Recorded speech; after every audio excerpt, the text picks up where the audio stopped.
यीशु मसीह के सामर्थी नाम में आप सभी प्रिय मित्रों को एक बार फिर से मेरा यानी भाई अजीत होरो का मसीही अभिवादन।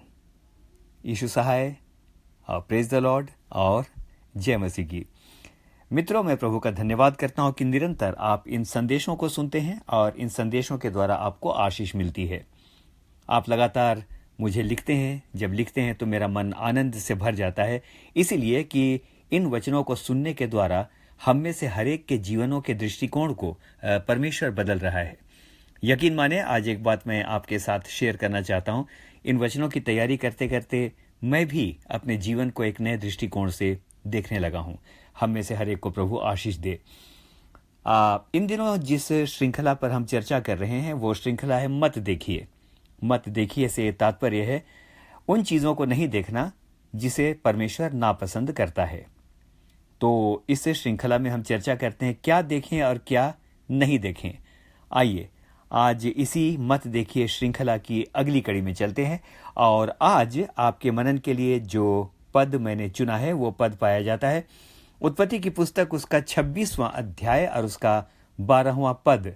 और इसमें इस प्रकार से लिखा है, फिर इसहाक ने उस देश में जोता बोया और उसी वर्ष में, रिपीट करूंगा, और उसी वर्ष में 100 गुना फल पाया और यहोवा ने उसको आशीष दी।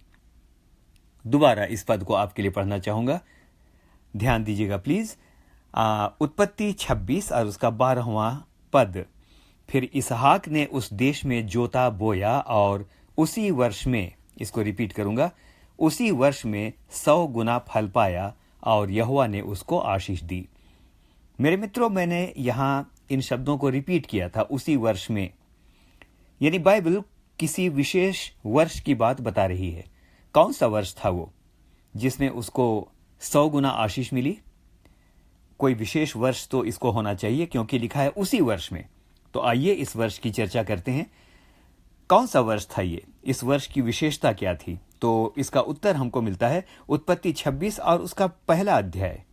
उत्पत्ति 26 और उसका पहला पद लिखा है, उस देश में अकाल पड़ा। यह पहले अकाल से अलग था जो अब्राहम के दिनों में पड़ा था। मित्र, यहां पर उस वर्ष की चर्चा हो रही है जिस वर्ष में अकाल पड़ा था। It was the year of the famine, it was the year of the crisis. ये वो साल था जिसमें इसहाक ने 100 गुना फल पाया और यहोवा ने उसको आशीष दी। ये वो साल था जिस साल उस देश में अकाल पड़ा था। है ना बड़ी अद्भुत बात? अकाल पड़ा है और परमेश्वर ने उसको 100 गुना आशीष दी। क्यों? ऐसा क्यों कर संभव हुआ? क्या देखा इसहाक ने? हम बार बार चर्चा कर रहे हैं ना, मत देखिए। इसहाक ने क्या देखा और क्या उसने नहीं देखा कि उसको 100 गुना आशीष मिली, और वो भी उस वर्ष में जबकि अकाल पड़ा हुआ हो। What did he see? तो यहां पर मेरे मित्रों एक पद और आपके लिए पढ़ूंगा कि जब अकाल पड़ा तो एक बड़ी अच्छी बात लिखी है। यही उत्पत्ति की पुस्तक, उसका 26वां अध्याय, उसका दूसरा पद, और वहां पर लिखा है, वहां यहोवा ने उसको दर्शन देकर कहा, मिस्र में मत जा, जो देश मैं तुझे बताऊं उसी में रह। तू इसी देश में रह और मैं तेरे संग रहूंगा और मैं तुझको आशीष दूंगा। और 6वां पद कहता है, इसीलिए इसहाक गरार में रह गया। गरार वो जगह थी जहां पर कि अकाल पड़ा था। मेरे प्रियो, क्यों इसहाक वहां पर रह गया? अकाल को यदि वो देखता तो बहुत नकारात्मक हो जाता।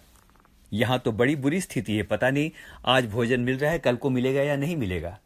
जब वो देखता होगा कि बहुत लोग भूखों वहां मरते होंगे या भूख से जब तड़पते होंगे, उनके परिवार जब मारे मारे फिरते होंगे, तो जो कुछ सामने दिखाई पड़ रहा था वो बिल्कुल भी आपके सामने इस समय बड़ी स्पष्टता के साथ कहना चाहता हूं, एनकरेजिंग नहीं था। ये एनकरेजिंग सीन नहीं है कि अकाल पड़ जाए, बहुत लोगों को खाना ना मिले और आप भी वहां पर हैं, शायद 1-2 दिन का राशन बचा होगा, उसके बाद क्या होगा? This is not a very good scene. It's not a very good situation. यदि इस नकारात्मक परिस्थिति को देखें तो सबसे पहला निर्णय यह होगा कि मुझे अब यहां पर नहीं रहना है। जितनी जल्दी हो सकता है मैं यहां से निकल चलूं। क्या पता कल अकाल की चपेट में मैं भी आ जाऊं। Isaac, he could have thought this way. वो इस प्रकार से भी सोच सकता था, लेकिन मैं परमेश्वर का धन्यवाद करता हूं कि परमेश्वर ने उसको कहा इसी देश में रह और मैं प्रतिज्ञा करता हूं कि मैं तुझको आशीष दूंगा। मित्रों, इब्रानी 11 और उसके 1 में यदि आप देखें तो विश्वास की परिभाषा है, क्योंकि विश्वास आशा की हुई वस्तुओं का निश्चय और अनदेखी वस्तुओं का प्रमाण है। इसहाक को उस देश में कोई भलाई दिखाई नहीं पड़ रही थी। Physically there was nothing all right. अगर भौतिक रूप से देखें तो अकाल ग्रसित देश के अंदर दृश्य क्या होगा, यह बिल्कुल देखने योग्य वस्तु नहीं है। लेकिन जब हम चर्चा कर रहे हैं मत देखिए, तो आज मैं आपको कहना चाहता हूं, इसहाक ने उस समय अकाल की बुरी परिस्थितियों की ओर अपना ध्यान लगाने से कहीं अधिक उसने परमेश्वर के वचन की ओर अपना ध्यान लगाया। मेरे प्रियो, उसने इस बात को देख लिया था कि जब वो मेरे पिता अब्राहम के साथ मरुभूमि में रहा, मरुभूमि में, बियावान में, मेरा पिता जबकि मरुभूमि के अंदर भटकता रहा, मैंने अपनी आंखों से देखा कि किस प्रकार से परमेश्वर ने मरुभूमि के अंदर भी उसको संपन्न किया, उसको आशीष दी। मैंने अपनी आंखों से देखा कि मरुभूमि के अंदर भी भटकते हुए मेरा पिता बहुत ही धनाढ्य और महान पुरुष हो गया। आई सॉ कि नेगेटिव परिस्थितियों के अंदर भी यानी परमेश्वर ने किस प्रकार से मेरे पिता को आशीष दी। और आज मैं एक काम करूंगा, उसी विश्वास की आंख से आज मैं इस अकाल ग्रस्त देश को भी देखूंगा और मैं विश्वास करूंगा कि इस अकाल ग्रस्त देश के अंदर भी परमेश्वर मुझको आशीष देगा। अब मेरे प्रियो, उसने विश्वास से सारी बातों को देखना आरंभ किया। उत्पत्ति 12:1 ये अनदेखी वस्तुओं का प्रमाण है। दिखाई नहीं पड़ रहा था कि बहुत अच्छी फसल होगी, दिखाई नहीं पड़ रहा था कि जो परिस्थितियां हैं वो सुधर जाएंगी, लेकिन विश्वास की आंखों से वो देख रहा था कि यदि परमेश्वर ने कहा है इस देश में मैं तुझे आशीष दूंगा तो मैं यहीं रहूंगा और परमेश्वर मुझको आशीष देगा। और मेरे प्रियो, आज इस बात को कहने में मुझे कोई संकोच नहीं है कि अपने विश्वास की लड़ाई को वो जीत गया। और उसी गरार में जहां पर उस वर्ष में अकाल पड़ा था, क्या लिखा है देखिएगा, एक बार फिर से पढ़ता हूं। फिर इसहाक ने उस देश में जोता बोया और उसी वर्ष में 100 गुना फल पाया, और वो बढ़ा और उसकी उन्नति होती चली गई, यहां तक कि वो अति महान पुरुष हो गया। हालेलुया। मैं धन्यवाद करता हूं इस समय, और इस समय सिर्फ इतना कहना चाहता हूं मेरे प्रियो कि जो कुछ आंखों के सामने दिखता है, हमारा देखना और परमेश्वर का देखना अलग अलग है। शायद आपको ऐसा लगता है जिन परिस्थितियों में आप हैं वो आपके लिए बिल्कुल अनुकूल नहीं है। शायद आपका दफ्तर, शायद आप जहां काम करते हैं, शायद आपके परिवार का माहौल, शायद बहुत सारे आपके आसपास की परिस्थितियां, आपके चारों ओर का एनवायरनमेंट, हो सकता है बहुत सारी बातें आपको ऐसी दिखती हैं कि क्या यहां से कोई अच्छी वस्तु मेरे लिए निकल कर आ सकती है। लेकिन विश्वास करें, एक और प्रश्न था, क्या नासरत से भी कोई अच्छी वस्तु निकल कर आ सकती है? और हम धन्यवाद करते हैं, उसी नासरत से हमारा प्रभु यीशु मसीह आया। आज मैं एनकरेज करना चाहता हूं, मत देखिए उन बातों को जो मात्र भौतिक आंखों से हम देखते हैं, लेकिन उसके परे आप आत्मिक आंखों से, विश्वास की आंखों से आप अपने चारों ओर देखिए और आपको दिखाई पड़ेगा कि परमेश्वर आपको आशीष देने के तैयार है। वो अति महान पुरुष हो गया। और आज के दिन मैं आपको एनकरेज करना चाहता हूं मेरे प्रियो, और मेरा एनकरेजमेंट आपके लिए ये है कि अब मात्र तर्क की आंखों से नहीं, रीजनिंग की आंखों से नहीं, लेकिन विश्वास की आंखों से देखें। और एक छोटी सी घटना बता करके समाप्त करूंगा। एक बार एक महिला अपने पास्टर के पास गई और उसने कहा, पास्टर साहब मैं नौकरी छोड़ना चाहती हूं, वहां कोई भी चीज अच्छी नहीं है, लोग मेरे विरोध में हैं, लोग मेरी बातों को पसंद नहीं करते, मुझे ऐसा लगता है कि लोग मुझसे बहुत प्रसन्न नहीं हैं।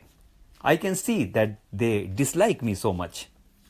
मैं वहां काम नहीं करना चाहती, मुझको बहुत नेगेटिव दिखाई पड़ता है। तो पास्टर ने कहा कि अच्छा, तो बहन ये बताएं कि यीशु मसीह ने क्या कहा है, आप जगत की क्या हैं? तो उस स्त्री ने कहा, मैं जगत की ज्योति हूं। तो पास्टर ने कहा, यदि आप जगत की ज्योति हैं तो जहां उजाला है वहां आपका क्या काम? जहां अंधकार है, जहां सारी बातें नेगेटिव हैं, जहां सारी बातें बिल्कुल प्रतिकूल हैं, आपका काम वहां पर है। Go on that negative situation and shine in the midst of them. अब मेरे प्रियो, उसी घटना को मैं आगे पढ़ रहा था। प्रार्थना के साथ वो महिला अपने कर्मस्थल में गई, अपनी कर्मस्थली में गई, और वहां यीशु मसीह के कारण आज की इस मनन की बेला में मैं आपको बताना चाहता हूँ, आगे चल के सारी परिस्थितियां बदल गई और एक दिन ऐसा आया जबकि वो महिला उसी संस्था की प्रमुख बन गई। मैं परमेश्वर का धन्यवाद करता हूँ। आज एक बार फिर से सकारात्मक ढंग से अपने परिवार को देखिए, सकारात्मक ढंग से आप अपने चारों ओर देखिए, सकारात्मक ढंग से अपनी कर्मस्थली को देखिए, सकारात्मक ढंग से बेशक बहुत बातें बहुत ही विपरीत दिखाई पड़ती हैं, लेकिन विश्वास की आंखों से देखें। और मैं इसी आशीष को आपके लिए आज के दिन इम्पार्ट करना चाहता हूं। अकाल होते हुए भी इसहाक ने उस देश में जोता बोया और 100 गुना आशीष पाई। आपको परमेश्वर आशीष दे, यीशु मसीह के नाम पर आमीन। आइए प्रार्थना करेंगे। सामर्थी पिता परमेश्वर, आज की इस मनन की बेला में अपने एक एक इन प्रिय मित्रों को मैं आपके हाथों में सौंपता हूं। प्यारे प्रभु जी, जो परिस्थिति थी उसके अनुसार तो इसहाक को उस अकाल के क्षेत्र को छोड़कर निकल जाना चाहिए था, लेकिन आपका धन्यवाद करता हूं कि आपकी प्रतिज्ञा उसके साथ थी, तू यहीं रह और मैं तुझे आशीष दूंगा।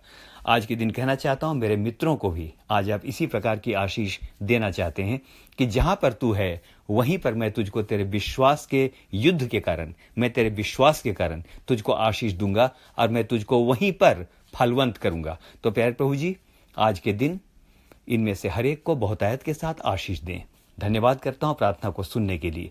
एक बार फिर से आपका आनंद हम में से हर एक के जीवनों के अंदर भर जाए, आपका कॉन्फिडेंस हम में से हर एक के जीवनों के अंदर भर जाए। आज तक शायद अपने आप को हमने शाप दिया है, अपने आप को कोसा है, अपनी परिस्थितियों को हमने बार बार दोषी ठहराया है, लेकिन आज के दिन कहना चाहते हैं यदि परमेश्वर हमारी ओर है तो कौन हमारा विरोधी हो सकता है। हम में से हर एक को आशीष दे प्यारे खुदाबंद। धन्यवाद करता हूं प्रार्थना को सुनने के लिए, यीशु मसीह के नाम पर आमीन और फिर से आमीन।